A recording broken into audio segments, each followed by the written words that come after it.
नमस्कार दोस्तों, स्वागत है आपका हमारे YouTube चैनल में। दोस्तों, आज के इस वीडियो में हम डिस्कस करने वाले हैं waterfall chart, ribbon chart, scatter chart और फनल चार्ट। ये चारों चार्ट हम डिस्कस करने वाले हैं पूरा डिटेल में। वीडियो को स्टार्टिंग से लेकर के एंड तक देखिएगा, दैट कि आपको जो पावर बीआई के चार्ट्स हैं, जो मैं सीरीज कंटिन्यूएशन कर रहा हूँ, column chart, bar chart, line chart, ये सब मैंने पूरा का पूरा डिस्कशन कर लिया है। अगर आपने वो वीडियो नहीं देखे हैं तो आप वीडियो जरूर देखिएगा, लिंक मैं डिस्क्रिप्शन में दे दूंगा। ठीक है, तो टाइम वेस्ट ना करते हुए चलिए मैं स्टार्ट करता हूँ अपना स्क्रीन शेयरिंग, फिर उसके बाद पूरा का पूरा सीखते हैं। ठीक है, देखिए यहाँ पे ये जो आप दिख रहा है पहला चार्ट, ये है रिबन चार्ट, और साइड वाला है ये आपका वाटरफॉल चार्ट, और नीचे में देख रहे हैं लेफ्ट वाला ये है फनल चार्ट, और राइट साइड में ये आपका स्कैटर चार्ट है। ये पूरा का पूरा अभी हम बनाना सीखते हैं। ठीक है, अभी फिलहाल के लिए मैं इसको क्लोज कर देता हूँ। यहाँ पे मैं रीनेम कर देता हूँ वाटरफॉल चार्ट।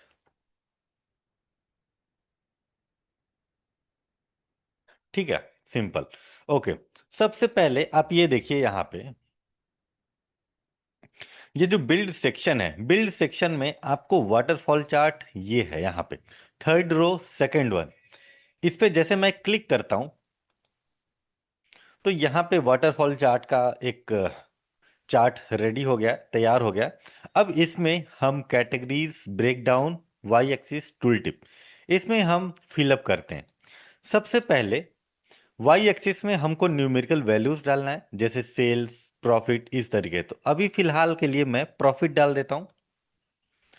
जैसे मैंने प्रॉफिट डाला वाई एक्सिस में, अब उसके बाद यहां पे देखिए ब्रेक डाउन। ब्रेक डाउन किसके बेसिस पे करना है? सपोज मुझे करना है आपका सब कैटेगरी के बेसिस पे, तो सब कैटेगरी को मैं ब्रेक डाउन में डालता हूं, और कैटेगरीज में मुझे डालना है ईयर्स, तो ईयर्स को मैं कैटेगरीज में डाल देता हूं, और चार्ट को मैं इंक्रीज करता हूं, बढ़ा करता हूं। अभी आप देखिए,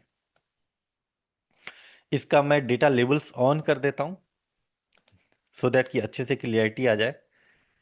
हम्म अभी देखिए, ये जो वाटरफॉल चार्ट है बेसिकली ये क्या बताता है, मतलब इस वाटरफॉल चार्ट से हमें क्या समझ में आता है? जब भी किसी भी चीज में, बिजनेस में या फिर किसी भी चीज में, अगर ऊपर जाता है तो पॉजिटिव माना जाता है, या फिर नीचे जाता है तो नेगेटिव माना जाता है। जैसे फॉर एग्जांपल के लिए आप स्टॉक मार्केट में देख लीजिए, कैंडल स्टिक पैटर्न होता है। अगर ऊपर जाता है तो वो ग्रीन कलर में कैंडल बनता है, और नीचे जाता है तो रेड कलर में, मतलब पॉजिटिव और नेगेटिव। जब भी हमको किसी भी बिजनेस का पॉजिटिव एस्पेक्ट और नेगेटिव एस्पेक्ट दोनों ही समझना होता है, तब हम वाटरफॉल चार्ट का यूज करते हैं। जैसे मान लीजिए अभी 2020 में यहाँ पे 27 के, मतलब 27,000 का यहाँ पे प्रॉफिट हुआ, राइट। उसके बाद 2021 में यहाँ पे देखिए 108 के, मतलब लगभग 1,08,000 का यहाँ पे प्रॉफिट हुआ। अब 27,000 से लेकर के 1,08,000 तक कैसे कैसे पहुंचा, कौन कौन से सब कैटेगरीज में कितनी कितनी प्रॉफिट हुई और कितना लॉस हुआ, वो पूरा का पूरा आपको पता चलेगा वाटरफॉल चार्ट से। फॉर एग्जाम्पल के लिए इसको मैं फोकस मोड पे करता हूं। अभी देखिए 27,000 है 2020 में। उसके बाद बुक केसेस, ये एक सब कैटेगरी है जिसमें 28,000 का प्रॉफिट हुआ। इसके बाद अदर्स 17,000 का। अदर्स का मतलब ये है, यहाँ पे हमारे पास जो टोटल सब कैटेगरीज हैं वो काफी ज्यादा हैं। तो जो मेन मेन सब कैटेगरीज हैं, जैसे book cases, machines, phones, tables, storage, जो मेन मेन सब कैटेगरीज हैं उनका यहाँ पे नाम दिया हुआ है, और जो छोटे छोटे हैं जिसमें कम प्रॉफिट या फिर कम लॉस हुआ है तो उनको अदर्स में करके डाल दिया है। ठीक है, तो इस तरीके से हम यहाँ पे समझ सकते हैं। अब देखिए यहाँ पे बुक केसेस 28,000 का प्रॉफिट, अदर्स में 17,000 का प्रॉफिट, उसके बाद मशीन्स में 17,000 का प्रॉफिट, और फोन्स में आपका 15,000 का प्रॉफिट। इस तरीके से हमारा पूरा का पूरा यहाँ पे सब कैटेगरी वाइज एक एक डिटेल्स आ गया है। अब 2021 में से लेकर के 2022 तक टोटल आपका आ गया 47,000, मतलब कि यहाँ पे 1,08,000 से लेकर के लॉस हुआ। लॉस हुआ मतलब लॉस होकर के 47,000 पे पहुंच गया। तो लॉस कौन कौन से सब कैटेगरीज में कितना कितना लॉस हुआ, ये आपको पता चलेगा वाटरफॉल चार्ट से। आई होप आपको अच्छे से धीरे धीरे क्लियरिटी आ रही होगी। इसके बाद अब आप देखिए 2022 से लेकर के 2023 में मतलब 51,000 का इंक्रीमेंट हुआ। तो कौन से सब कैटेगरीज में कितना प्रॉफिट हुआ और कौन से सब कैटेगरीज में कितना लॉस हुआ। जैसे यहाँ पे देखिए टेबल्स, टेबल्स में आप देखिए यहाँ पे 11,500 का लॉस हुआ, बाइंडर्स में 18,500 का लॉस हुआ, राइट। तो अब इससे पता क्या चलेगा, पता ये चलता है कि कौन से ईयर में कौन से सब कैटेगरीज में लॉस हुए और किसमें प्रॉफिट हुए, सो दैट कि आप एक बिजनेस एनालिसिस कर पाए अपने बिजनेस को लेकर के। ठीक है। अब वही चीज आप देखिए 2023 से लेकर के 2024 के बीच में सभी में प्रॉफिट रहा, राइट। तो इस तरीके से प्रॉफिट और लॉस जब एक साथ हमको समझना होता है, एनालाइज करना होता है, तब हम वाटरफॉल चार्ट का यूज करते हैं।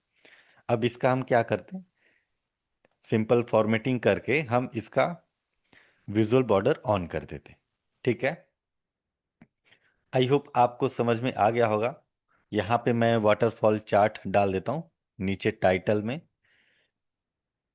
स्टार्टिंग में ही डाल देता हूँ सो दैट कि अच्छे से समझ में आ जाए। वाटरफॉल चार्ट, ठीक है। ओके। अभी मैं इसको छोटा कर देता हूँ। ये तो आपका वाटरफॉल चार्ट हो गया। अब इसके बाद हमारा आता है रिबन चार्ट। रिबन चार्ट बनाने के लिए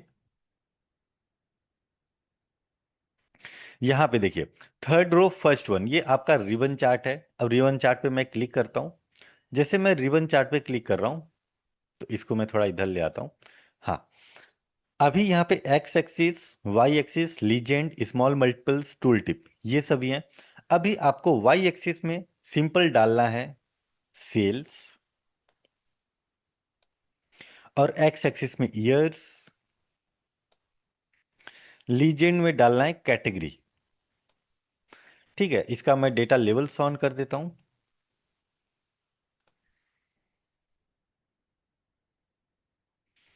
हम्म, इसको मैं थोड़ा बड़ा करता हूं तो दिखेगा।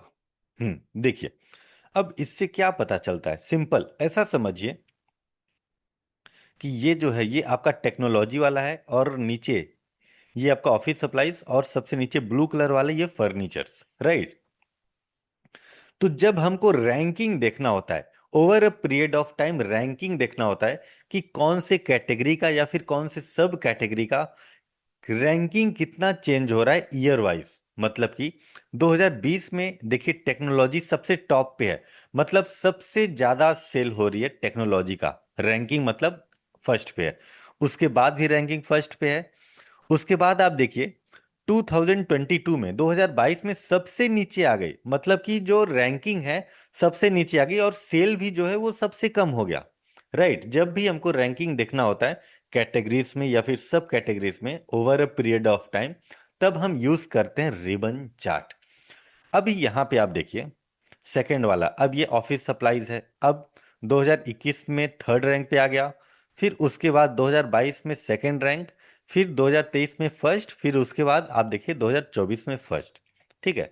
अभी यहाँ पे इसी तरीके से आप 2020 का देखिए, जो फर्नीचर है सबसे थर्ड पे था 2020 में, फिर सेकंड पे आया, फिर टॉप पे आ गया। ठीक है। अभी यहाँ पे आप देखिए जब भी ये जो सेकंड वाला है इस पे अभी मैं हॉवर कर रहा हूं, तो आप देखिए ईयर्स पता चल रहा है, कैटेगरी पता चल रहा है, और सम ऑफ सेल्स पता चल रहा है, राइट। अभी जस्ट में नीचे जो जंक्शन है, यहाँ पे जंक्शन है, मतलब कि ये फर्नीचर और ऑफिस सप्लाईज का जो जंक्शन है जहां पे कटिंग कर रहे हैं, अब वहां पे मैं माउस होवर करता हूं, तो अभी यहाँ पे देखिए जो इंफॉर्मेशन आ रही है, जिसकी रैंक इंक्रीज हो रही है उसका आपको इंफॉर्मेशन आएगा। जैसे 2020 में देखिए फर्नीचर का सेल कितना था, 2021 में फर्नीचर का सेल कितना था, और सम चेंजेस कितना हुआ, मतलब कि इंक्रीमेंट कितनी हुई सेल में, राइट। वो अब उसके बाद देखिए 2020 में फर्नीचर रैंक 3 था और 2021 में रैंक 2 हो गया, रैंक चेंजेस 1। मतलब एक तरीके से आप देखिए जिसकी रैंक इंक्रीज हो रही है, मतलब जिसकी रैंक बढ़ रही है, उसका इंफॉर्मेशन अभी आपको पता चल रहा है। अभी आप माउस होवर थोड़ा नीचे करेंगे तो जिसकी रैंक कम हो रही है उसका इंफॉर्मेशन आपको पता चलेगा, राइट। बिल्कुल बहुत आसान शब्दों में यहाँ पे लिखा हुआ है 2020 में ऑफिस सप्लाईज का सेल कितना था, 2,21,000। 2021 में कितना हुआ, 2,49,000 लगभग। फिर सम ऑफ सेल चेंजेस कितना हुआ, मतलब 12.84%। अगर हम नंबर्स में देखें तो 28,386 लगभग, राइट। फिर उसके बाद आप देखिए रैंक 2 था 2020 में, फिर उसके बाद रैंक 3 हो गया 2021 में। अब आप बोलेंगे कि यहाँ पे जो हमारा इंक्रीमेंट है, मतलब एक तरीके से जो बीच में है हमारा ऑफिस सप्लाईज, इसकी जो सेल है 2020 में 2,21,000 है और 2021 में तो उससे ज्यादा है। तो फिर ये रैंक नीचे कैसे आ गया? ये रैंक ऐसे नीचे आ गया कि जब भी कंपेयर करता है सभी कैटेगरीज में और सभी कैटेगरीज में सबसे नीचे आ रहा है तो वो आपको शो करेगा यहाँ पे। ठीक है, अभी आपको क्लियरिटी आ गई होगी। तो ये आपका हो गया रिबन चार्ट। इसको मैं थोड़ा छोटा कर देता हूं। अब इसके बाद हमारे पास आता है फनल चार्ट।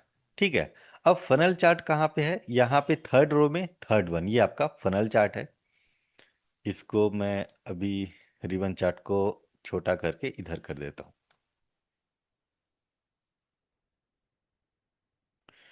यहाँ पे आपका फनल चार्ट है। अब फनल चार्ट में क्या होता है, सिंपल आप समझिए। वैल्यूज को मैं डाल देता हूँ, सेल्स को डालता हूँ वैल्यूज में, कैटेगरीज में डालता हूँ मैं सब कैटेगरीज। अब यहाँ पे देखिए सबसे ज्यादा जिसकी सेल आई होगी जो भी सब कैटेगरी की, वो सबसे टॉप पे रहेगा, उसको 100% माना जाएगा। फिर उसके बाद स्टेप बाय स्टेप जिसकी सेल कम होती जाएगी वो आपका स्टेप बाय स्टेप यहाँ पे आते जाएगा। मतलब binders, accessories, machines, tables, phones, book cases, ये सब स्टेप बाय स्टेप। इससे क्या पता चलेगा कि आपके अपने रिटेल स्टोर में या फिर डिपार्टमेंटल स्टोर में ये पता कर पाएंगे कि सबसे ज्यादा सेल किसकी हो रही है और सबसे कम सेल किसकी हो रही है, राइट। उसके अकॉर्डिंग आप अपने स्टोर में इन्वेंट्री को मैनेज कर पाएंगे। मतलब सबसे ज्यादा जिसकी सेल हो रही है आप उसके अकॉर्डिंग अपना इन्वेंट्री मेंटेन कर पाएंगे, मतलब इन्वेंट्री अपना बढ़ा पाएंगे। और जो सबसे कम सेल हो रही है अब उसके अकॉर्डिंग आप इन्वेंट्री उसकी कम रखेंगे। तो इस तरीके से आप अपना बिजनेस एनालाइज कर पाएंगे, राइट। मतलब डिमांड एंड सप्लाई आपको एक तरीके से पता चलेगा जब हम फनल चार्ट वगैरह यूज करेंगे तब।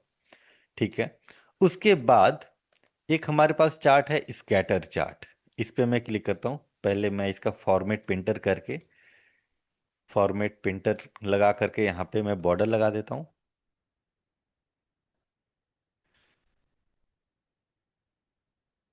हाँ, अभी हम बनाते स्कैटर चार्ट। स्कैटर चार्ट में आप देखिए values X axis Y axis ये सब है। अभी सेल्स को हम डालते हैं वाई एक्सिस में और प्रॉफिट को डालते हैं एक्स एक्सिस में, सिंपल। ठीक है, अब इसके बाद अब आपको करना है ये जो लीजेंड है, लीजेंड में आप डालिए सबसे पहले कैटेगरी। ठीक है, लीजेंड में आपने डाल दिया कैटेगरी। अब साइज में हम डाल देते हैं क्वांटिटी। जैसे ही हम साइज में क्वांटिटी डाले तो आप देखिए सभी के बॉल्स अकॉर्डिंगली इंक्रीज हो गए। मतलब कि जिसकी सबसे ज्यादा सेल हो रही है, मतलब जिसकी सबसे ज्यादा क्वांटिटी में सेल हो रही है उसका बॉल सबसे बड़ा है, जिसकी कम हो रही है उसका कम है, राइट। अभी आप देखिए किसी एक बॉल को ले लेते हैं, जैसे ये बॉल है, ये आपका बॉल है टेक्नोलॉजी से रिलेटेड। अब इसमें जब भी हम दो पैरामीटर्स, दो न्यूमेरिकल वैल्यूज को एक साथ हम कंपेयर करना चाहते हैं तब हम बनाते हैं स्कैटर चार्ट। फॉर एग्जाम्पल के लिए अभी देखिए यहाँ पे इसका आप सेल्स देखिए। सेल्स अप्रॉक्स है 16,14,000 लगभग। ठीक है, अब वहीं प्रॉफिट है आपका 1,08,000 अप्रॉक्स। ठीक है, मतलब सेल्स भी और प्रॉफिट भी हमको पता चल रहा है। और वहीं नीचे हम इसमें देख रहे हैं, इसमें आप देखिए कि जो सेल्स है और प्रॉफिट है, सेल्स तो यहाँ पे काफी कम दिख रहा है 14,33,000 अप्रॉक्स, और यहाँ पे आप प्रॉफिट देखिए 95,000। ठीक है, तो आप देखिए सेल्स और प्रॉफिट में जब भी हमको कंपैरिजन करना होता है तब हम बनाते हैं स्कैटर चार्ट। उसी तरीके से आप इसका भी कर सकते हैं। अब आप बोलेंगे कि अब ये कौन से ईयर का है? ये सभी ईयर का है जब तक हम इसमें ईयर्स ना डाल दें। ईयर्स को हम यहाँ पे प्ले एक्सिस में डालेंगे। तो आप देखिए यहाँ पे एक प्ले बटन आ गया। जैसे मैं प्ले बटन पे क्लिक करता हूं तो आप देखिए जो बॉल्स हैं वो मूव अराउंड कर रहे हैं ईयर वाइज। जैसे अगर मैं बोलूं ये जो ग्रीन कलर की बॉल है, ये थोड़ा कॉम्प्लेक्स है, इस पे मैं क्लिक करता हूँ। देखिए सबसे पहले यहाँ पे है पहले ईयर में, फिर उसके बाद इधर आया मतलब थोड़ा हॉरिजॉन्टली मूव किया। हॉरिजॉन्टली मूव करने का मतलब कि उसका जो प्रॉफिट है, प्रॉफिट इंक्रीज हो रहा है और सेल उतना ज्यादा इंक्रीज नहीं हुआ। ठीक है, फिर उसके बाद नीचे आ रहा है, नीचे आ रहा है, यहाँ पे देखिए प्रॉफिट भी डिक्रीज हो रहा है और सेल भी थोड़ी डिक्रीज हुई। फिर उसके बाद आपका यहाँ पे आया, प्रॉफिट सडन इंक्रीज हुआ।